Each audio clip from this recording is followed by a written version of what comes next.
أعوذ بالله من الشيطان الرجيم.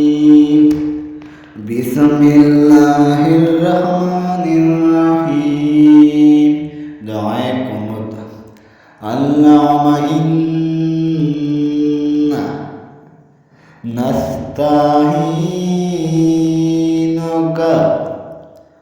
ونستغفرك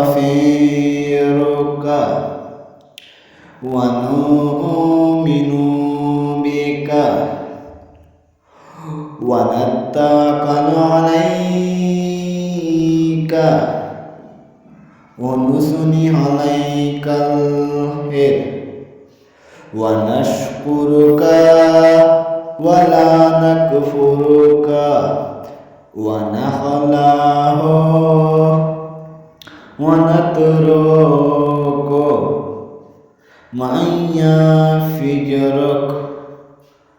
اللهم إياك نعبد ولك نصلي ونسجد وإليك نسعى ونخفض ونرجو رحمتك ونخشى عذابك إن عذابك بالكفار